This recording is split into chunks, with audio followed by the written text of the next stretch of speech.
आदरणीय अध्यक्ष महोदय, सम्मानित मंच और यहाँ उपस्थित मेरे सभी साथी, आपको मेरा सादर नमस्कार। चौधरी चरण सिंह भारतीय राजनीति के उस तेजस्वी सूर्य का नाम है जिसकी चमक आज भी हर उस किसान के हृदय में जलती है जो अपने पसीने से इस धरती को सींचता है। उनका व्यक्तित्व सिर्फ एक नेता का नहीं बल्कि संघर्ष, साहस और ईमानदारी, जनहित के प्रति अटूट समर्पण का प्रतीक था।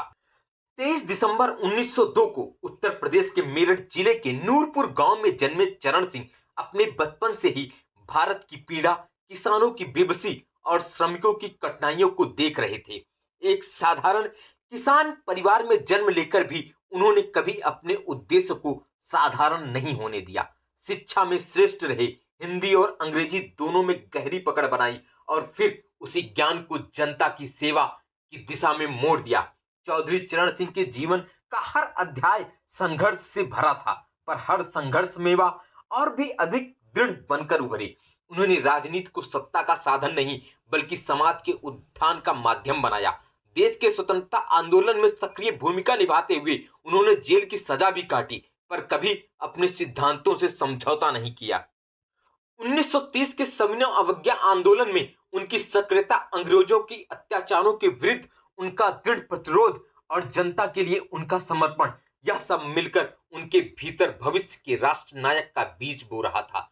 स्वतंत्रता के बाद उनकी राजनीति किसानोन्मुखी सोच पर आधारित थी। वे कहते थे कि अगर भारत को आगे बढ़ाना है तो भारत की आत्मा किसान को आगे बढ़ाना होगा।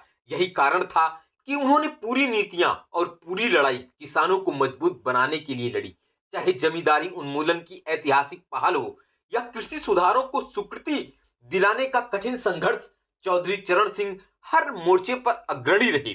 उत्तर प्रदेश में भूमि सुधार कानून बनाना उनके जीवन का ऐसा अध्याय था जिसने भारतीय कृषि की दिशा बदल दी।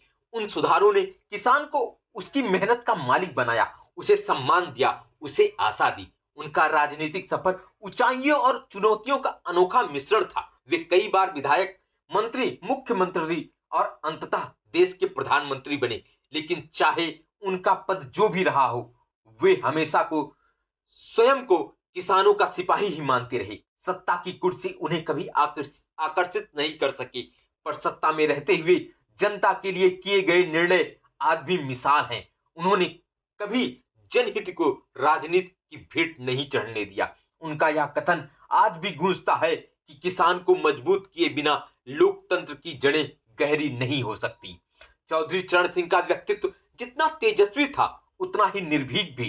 वे किसी भी अन्याय के विरुद्ध अडिग खड़े हो जाते थे।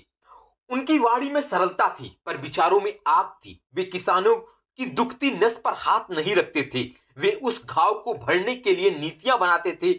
आज जब हम उनके योगदान को देखते हैं तो समझ आता है कि वे सिर्फ एक राजनेता नहीं थे, वे सामाजिक परिवर्तन की ऐसी धारा थे जिसने भारत के ग्रामीण समाज को एक नई दिशा दी। उनका जीवन हमें यह सिखाता है कि नेतृत्व पद से नहीं, विचारों और कर्मों से पैदा होता है। चौधरी चरण सिंह ने हमें दिखाया कि सच्चा नेता वही है जो अपने लोगों के लिए लड़ता है, उनके सुख दुख को अपना समझता है और न्याय व नैतिकता से कभी डिगता नहीं।